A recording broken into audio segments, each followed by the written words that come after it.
This is a rare Ethiopian Orthodox Bible manuscript, handwritten in Ethiopia's sacred liturgical language.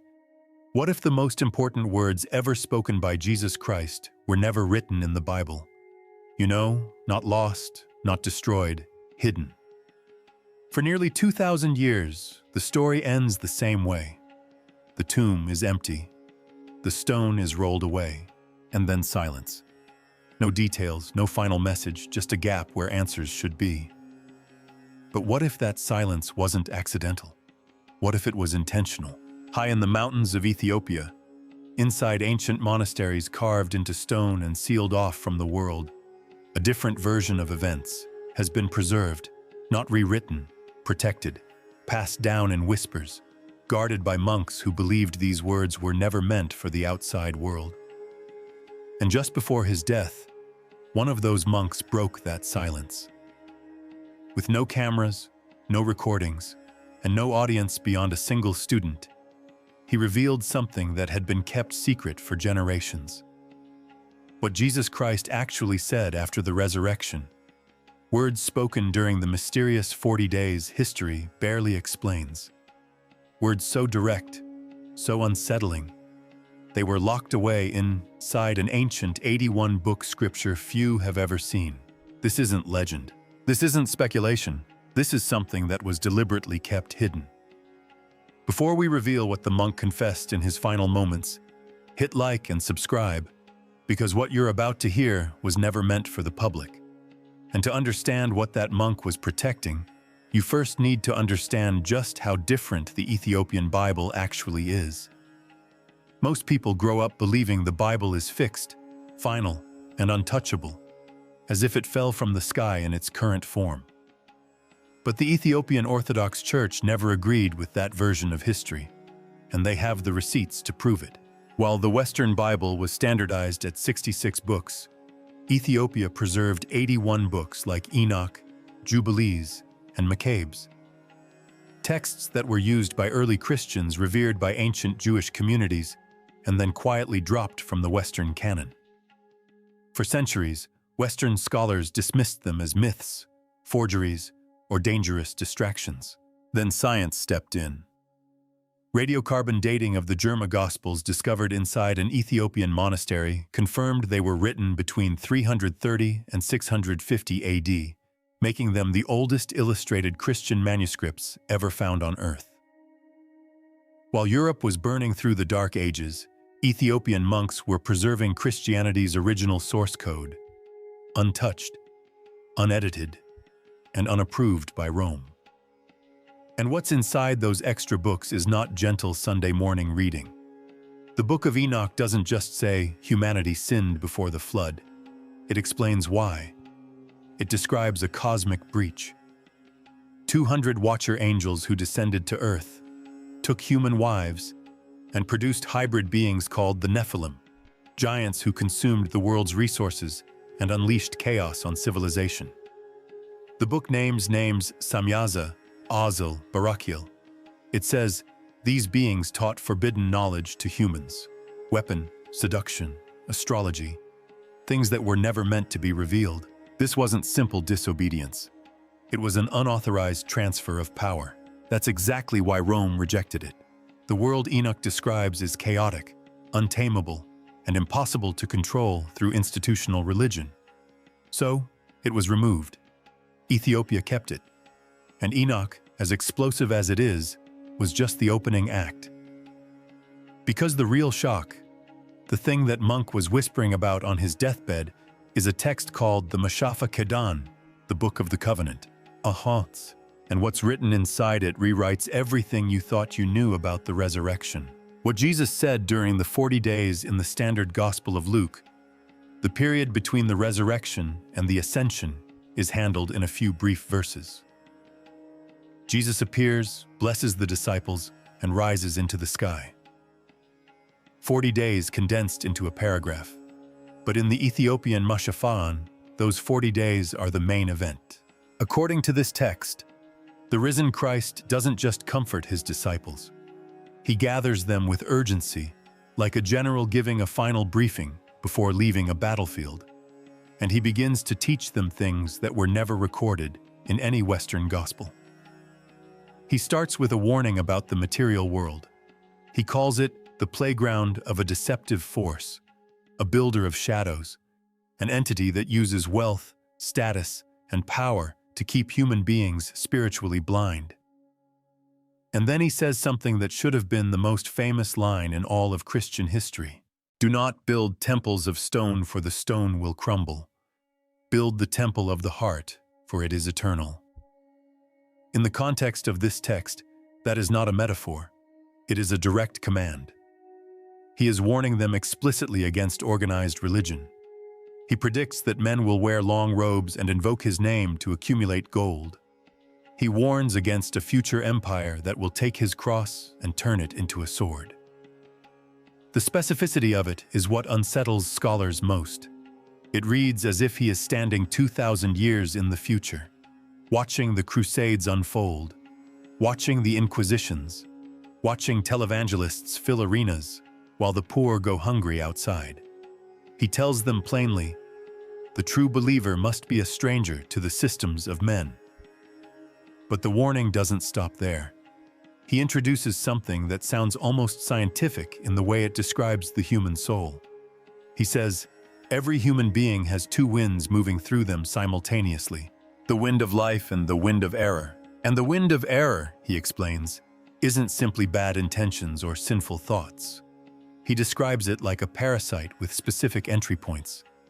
It enters through greed. It enters through the eyes when they look at what they shouldn't. It enters through the mouth when it speaks deception. And once it takes hold, it doesn't just make you worse. It calcifies the heart. It turns a living, breathing human being into what he calls directly a walking tomb. Think about that phrase for a moment. A walking tomb. A person who eats, sleeps, works, scrolls through their phone, but whose inner life has already gone cold. A spiritual zombie. He wasn't describing fiction. He was describing a condition he believed was already spreading. And then he gives them the antidote. Not a sacrament, not a ritual, not a financial offering to a temple. He calls it gnosis, knowledge, direct internal personal knowledge of truth. He teaches them to observe their own thoughts the way a guard observes a city gate, watching what enters and what exits. And then he says the line that would have dismantled the entire structure of institutional religion if it had been widely published. He says the kingdom of heaven is literally inside the human body, hidden in the silence between thoughts. This is why that text had to be suppressed. If the average person in the Roman Empire believed that God lived inside them, they would stop paying taxes to the temple. They would stop fearing the bishop. They would stop needing an institution as their intermediary with the divine. They would become, in the language of empire, completely uncontrollable. But Jesus didn't stop at spiritual instruction. He also said things that centuries later, modern science would quietly confirm. Science hiding in ancient text. The Book of the Covenant contains cosmological details that were, for most of history, dismissed as poetic nonsense. He speaks of the storehouses of snow and the gates of the winds, describing weather as something that moves through structured channels and follows invisible pathways across the planet. For centuries, this sounded like mythology. Modern meteorology now confirms that global weather patterns travel in defined atmospheric rivers, literal rivers of wind circling the Earth at high altitudes. How does a 2,000-year-old text reference the atmospheric dynamics of the planet? He also speaks of a great abyss of water hidden beneath the Earth's surface, again, dismissed as symbolism. Until when scientists announced the discovery of a massive reservoir of water, locked inside ringwoodite rock, deep within the Earth's mantle, holding more water than all of the planet's surface oceans combined. The abyss was real. The Ethiopian Bible was right.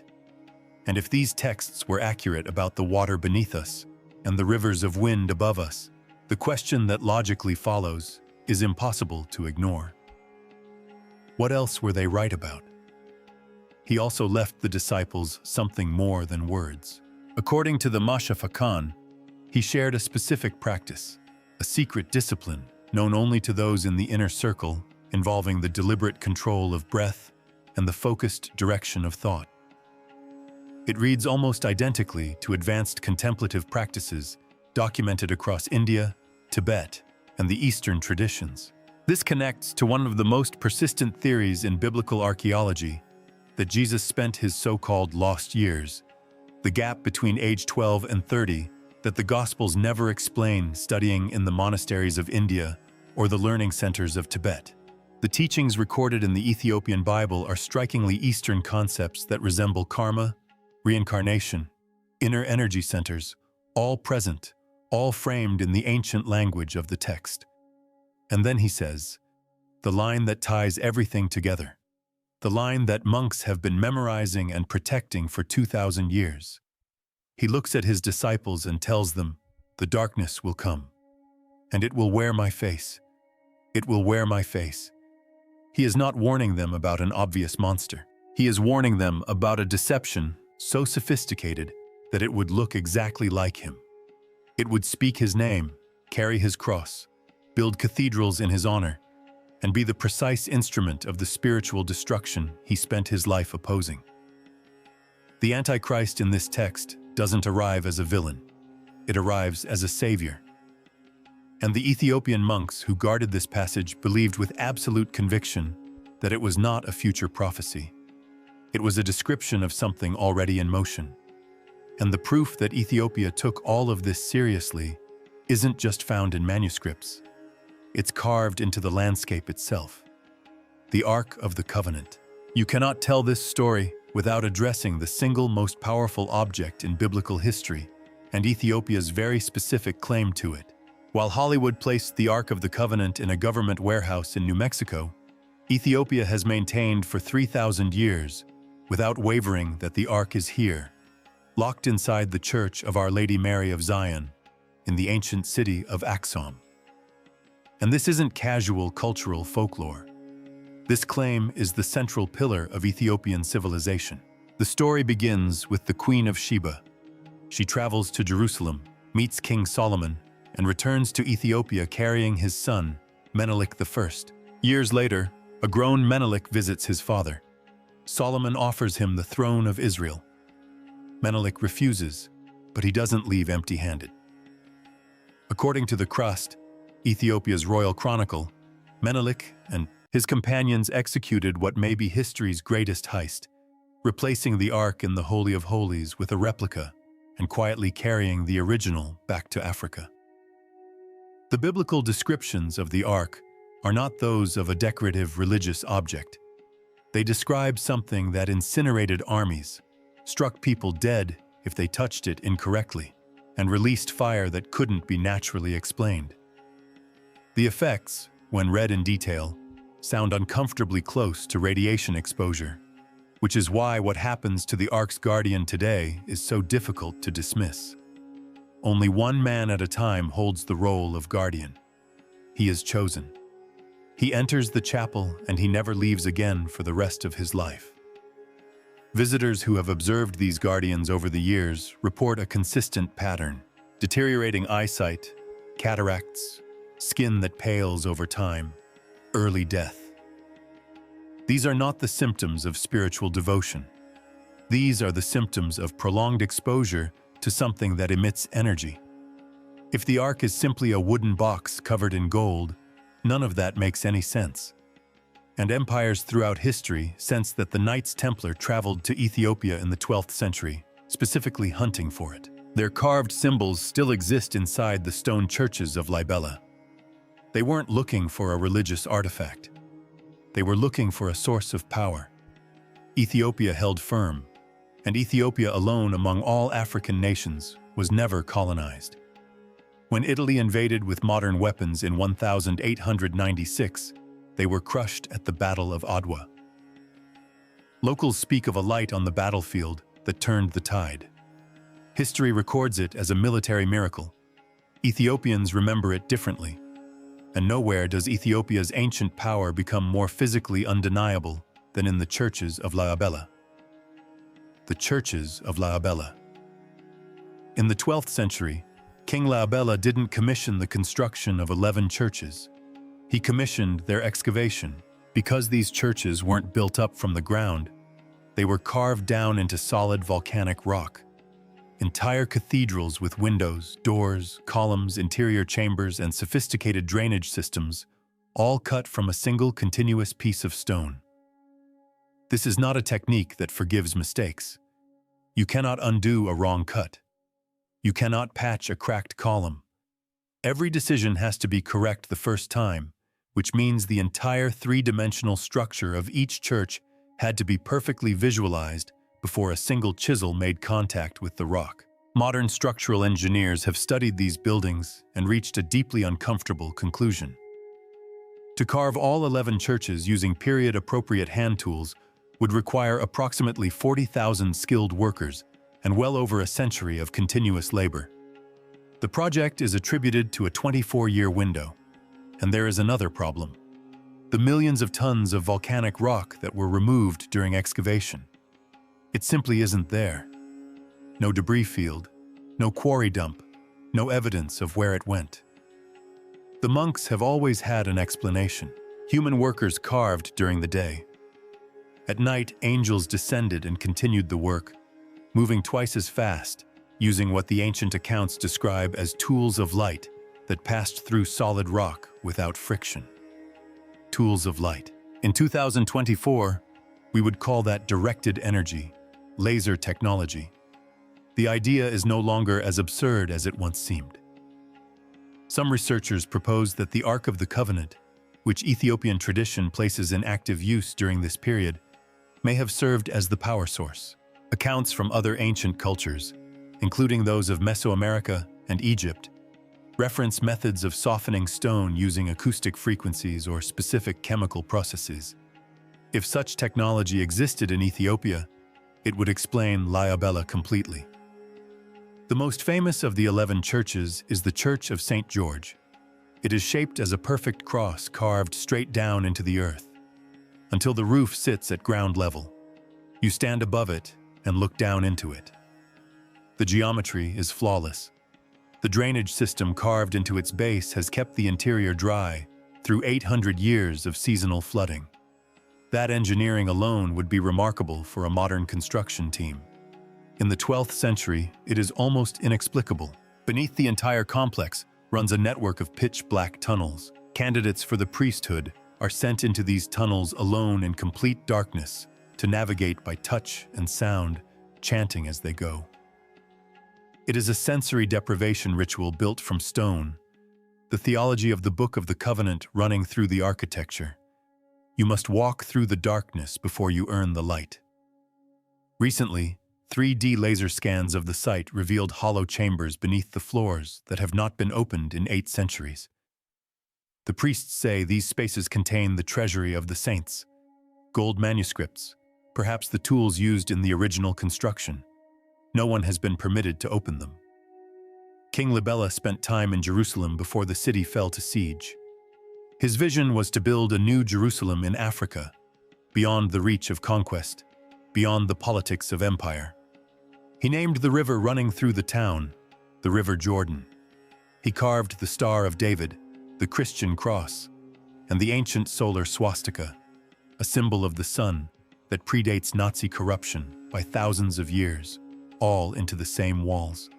He was building a fusion, a preservation of everything sacred from every direction, encoded in stone that would last forever. While European cathedrals were bombed flat during the World Wars, Abba stood untouched. It still stands today. But Abba, the Ark, the 81 books, they all point back to one thing: a bloodline. The hidden bloodline in Western Christianity. Jesus stands alone. No descendants, no continuing family line.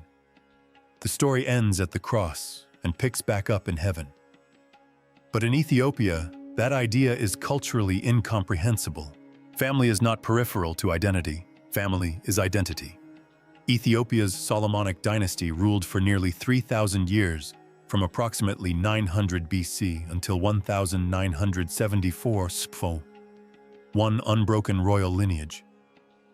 The last emperor, Haile Selassie, was the 225th ruler in that chain, officially titled the Conquering Lion of the tribe of Judah. That is not a poetic honorific.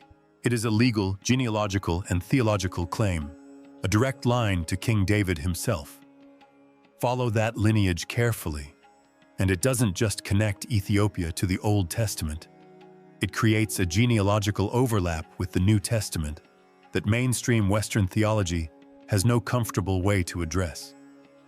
If Mary, the mother of Jesus, belonged to the house of David and Ethiopia's royal dynasty traced the same bloodline for millennia, then the connection between Ethiopia and Christ wasn't theological. It was familial, literal family. This is why Rastafarianism, born in the early 20th century, identified Haile Selassie as the returned Messiah. The Book of Revelation describes the returning lion of the tribe of Judah. Selassie bore that exact title. He never claimed divinity himself, but he understood with complete clarity what that ancestry meant. Then modern genetics entered the conversation. DNA studies of Ethiopian populations have identified ancient genetic markers from the Levant, specifically from the region of modern Israel and Syria, dating back approximately 3,000 years. A real migration. Real people who actually moved from Jerusalem into Ethiopia, not in legend, but in biology. The oral traditions turned out to be genetic history. This also explains why Ethiopian Christianity looks so fundamentally different from its Western counterpart. The Saturday Sabbath kept, circumcision on the 8th day kept, detailed dietary laws kept. The Ethiopian Church didn't adopt Jewish practice. It never abandoned it because it was never entirely separate from it, which makes the most radical idea in this entire story suddenly uncomfortably worth considering. If Jesus survived the crucifixion, which certain ancient texts quietly suggest, and if he needed to disappear to somewhere completely safe, where better than a kingdom ruled by his own extended bloodline, a nation that had already proven it would guard sacred things with its life. In the remote highlands of Ethiopia, oral traditions passed down through generations speak of a mysterious teacher who arrived from the north, a healer, a man of extraordinary peace who spoke in a way that people had never heard before. They do not call him Jesus. They call him the righteous teacher. And no one in all the centuries since has been able to explain who he was. As the monks of Ethiopia say, the West has the water, we have the well. And now, after 2,000 years of silence, the well is finally being opened. Why now? Let's start with a question. Most people don't stop to ask, why now? Why are these ancient texts suddenly appearing everywhere after staying hidden for nearly 2,000 years? For centuries, these writings were not public. They were kept deep inside mountain monasteries in Ethiopia, carefully wrapped, protected, and watched over by monks who had dedicated their entire lives to guarding them. These weren't just old books sitting on a shelf. The monks believed they were protecting something sacred, something that was never meant to be released too early. Through wars, invasions, political changes, and the rise and fall of empires, these texts survived, not because of luck, but because people made sure they did. The monks didn't see themselves as librarians. They saw themselves as guardians of a secret. And then suddenly, things changed. In just the past few years, these hidden writings started to appear online. Translations, some official, some not, began spreading across the internet. Videos started popping up. Discussions began. Millions of people who had never even heard of these texts are now learning about them while scrolling through social media. You might even be discovering them right now. That kind of sudden exposure doesn't feel random. Some people believe there's a deeper reason behind it. One of the most mysterious texts connected to this is called the Mashafa Kedan. According to its descriptions, the end times wouldn't look like fire falling from the sky or sudden destruction. Instead, it describes something much more subtle and honestly much more familiar. It talks about a world filled with illusions. In its original language, it describes a time when people are deeply connected yet disconnected at the same time. A world where communication happens without voices and people see things without using their physical eyes.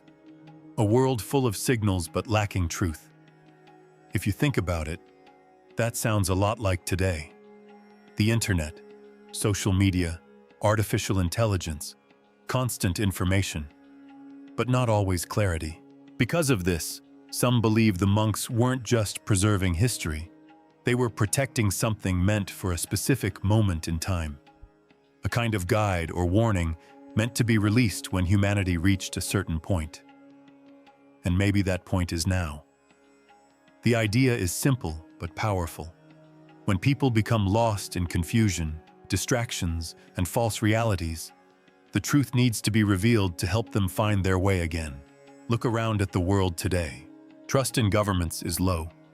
Trust in media is fading. Even faith in organized religion is declining in many places. People aren't just looking for answers. They're searching for something real, something direct, something that doesn't feel filtered or controlled. And that's exactly what these ancient texts seem to offer. They don't just tell stories. They present a different way of understanding human beings and their connection to the divine. To understand this better, we need to look at an important moment in history, the Council of Nika. This was a gathering where early church leaders came together to decide which texts would become part of the official Bible. The goal was to create a clear and unified version of Scripture for the wider world. But according to some interpretations, something else may have happened. Certain books were left out. And those books, according to this perspective, contained ideas that were very different from what became mainstream. They described humans not as weak or dependent, but as spiritually powerful, capable of directly connecting with God without needing an intermediary. In other words, they suggested that the truth didn't have to come through an institution.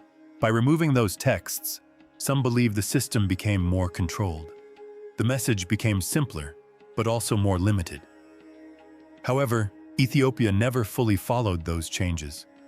The Ethiopian Bible still includes many of these additional books, keeping a version of Scripture that is much larger and in some ways very different from the versions most people know. And here's where things get even more interesting. Some parts of these ancient writings don't sound like traditional religious teachings at all. Instead, they describe ideas that feel surprisingly close to modern science. For example, there are passages that seem to describe the movement of objects using sound, what we might today call acoustic levitation. This is the idea that sound waves, when used in a precise way, can actually move physical matter. Now think about the incredible rock-hewn churches of La Abella. Massive structures carved directly out of solid stone. Their construction has always been surrounded by mystery. Traditional stories say they were built with the help of angels. But if you replace the word angels with advanced technology, suddenly the story takes on completely different meaning. Could it be symbolic? Could it be misunderstood knowledge? Or could it be something that was once known, then lost, and is now being rediscovered? Some researchers believe these texts may contain fragments of an ancient science, knowledge that existed long before modern civilization and was deliberately hidden or forgotten. If that's true, then this isn't just about religion. It's about history, knowledge, and the possibility that humanity once understood far more than we do today. So here's the question that really matters. If powerful institutions in the past shaped what information people could access, what else might still be hidden? And if a monk, after spending his entire life protecting a secret, decided to finally share it just before he died, what does that say about how important or urgent that truth might be? Maybe he believed the time for silence was over. Maybe he believed people needed to hear it now. Because whether you see these texts as spiritual, historical, or symbolic, one thing is clear: they are no longer hidden. The seal in many ways has been broken. Now the responsibility shifts to us to read, to question, and to decide what we believe. And maybe the real question isn't just why now. Maybe the real question is, are we ready to understand what's being revealed? If this made you think in a new way, hit like and subscribe because there's much more to uncover. And what comes next goes even deeper.